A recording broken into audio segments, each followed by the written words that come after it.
Hello and welcome to the CosmoParenting Podcast, brought to you by the CMM Institute for Personal and Social Evolution.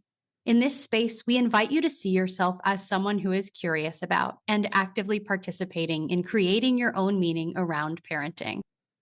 This is our Validate episode, where in the second episode of each month, we hear a parenting story with the hope that sharing the firsthand experiences of others who are parenting can make you feel seen and validated in your own experiences. Let's begin.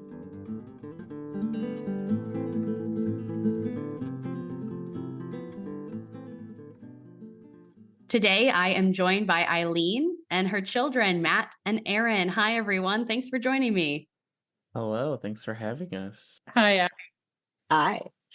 I'm really glad to have all of you here today. I'm excited to hear all your different perspectives. As you know, today we're talking about conflict. And what we've said so far about conflict is that conflict can be constructive or destructive, and conflict is composed of differing forces or needs. So just starting to develop maybe a little bit of a deeper, more nuanced understanding of conflict. So with that in mind, Ilene, you can kick us off and share your story about conflict. Thanks, Abbie. And thanks for leading this important topic, because conflict is really complicated. And I think we all have a complicated relationship with conflict. It's not something we seek or invite, but it happens. And I'm fortunate that my professional life is a situation where I work with groups, I work with people and organizations on teams. And part of what I do is help people look at what are the benefits of working through conflict. And so I was able to bring that to my children when they were young, and they would have play dates. And so part of my memory is, I'm thinking about a specific memory with Matt and a couple of friends that were over, where something happened. And basically, Matt called me in, and I was able to sit them down and ask them to take a moment to listen to the other and take in their perspective, validate it so that they felt heard, and then let each of them have that opportunity to validate the other and hear the other. Matt and Erin, what are your memories of how conflict was handled in your household? Yeah, so I can jump in about this particular memory. It's been one that stuck with me for a very, very long time, because I remember it just seemed like a response that was so straightforward, where even though I was in elementary school, first grade or something, I could still understand what's happening and how it helped. I remember my mom coming in saying, okay, can one of you explain to the other what you think happened? And then asking the other person, okay, can you repeat back what you just heard? And then asking, do you understand how that may have made this person feel angry or sad? And then switching places and having the other person do that. And it was just amazing to watch how it was really such a simple process that I understood. Cool, okay. So now they actually are listening to each other. Of course, as an adult, I definitely feel like I can understand a couple more layers to that and how it helps, the point that my mom was making around validation. And so it's something that has stuck with me for a very long time. I don't think I was there for that specific incident, but it definitely brings to mind just the way that also conflict between me and Matt was handled in our house too, that same kind of process of sitting down and listening to each other and being asked to reflect back what we were hearing. And I spent several years as a classroom teacher with lots of different ages. I worked with elementary and middle schoolers, and also with high schoolers in kind of different settings.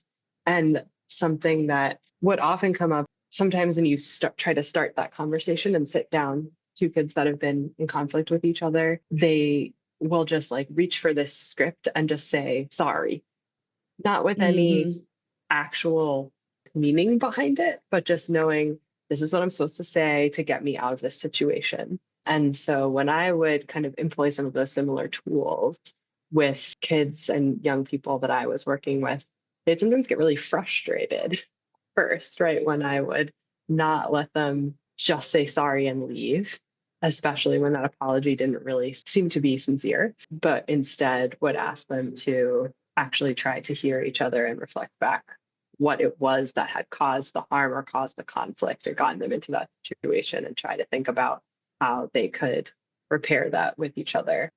Mm-hmm. Yeah, I'm thinking about how such an important part of the conversation around conflict is what happens after conflict, the repair, that is just as much something that we are, I would say, generally not as equipped to handle. Ilene, I'm curious about what hearing your children's stories is making you think.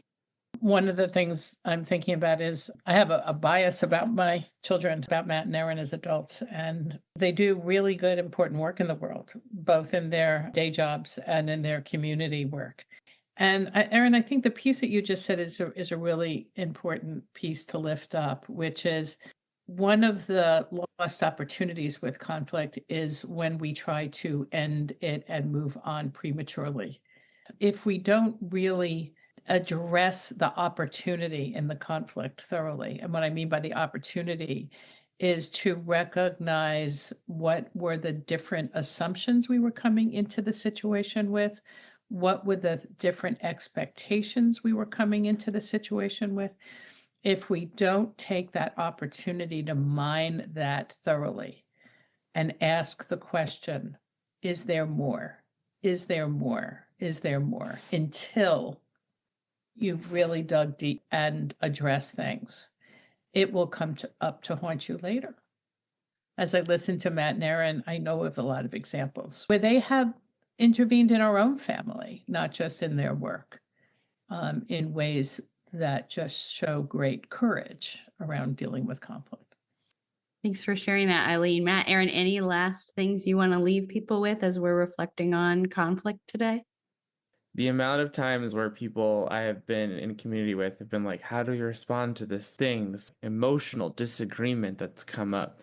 Everyone's like disagreeing with each other and there's no way they're going to come to an agreement on something. It's like, that's not necessarily the goal, and that doesn't have to be the goal.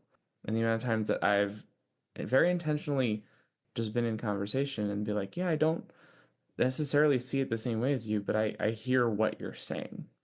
And I'm going to like say it back to you so that you understand that I do hear what you're saying. It's really helped to like maintain and sometimes even just build deeper trust. Yeah, that makes sense. The other thing that was coming to my mind as kind of a last thought was actually something that Matt and I were just talking about the other night when we were together, was that also like conflict itself is not the same as harm, right? That just because somebody disagrees with you and it maybe makes you uncomfortable, or even like it's a little more than a disagreement and it even could come to an argument, it doesn't actually mean that they've done something to harm you or that you've done something to harm them. And I think that connects to that idea that it's not like the only way to resolve it is to come to agreement. Absolutely. And I also understand that this concept is something that has been normalized for me since I was 7 in a way that probably hasn't been for everyone, being our mother's children. In this conversation, I've learned something from Erin and Matt. So I'm grateful for that too. A piece around Erin talking about the temptation to just say sorry. And the piece around conflict gets misunderstood sometimes as harm. And it's really about how do we go on from here, which is, and we often say in CMM Institute. Yeah, how do we go on? That's a great question for us to be asking. So thank you all for joining me, and to everyone listening, thank you for joining us too.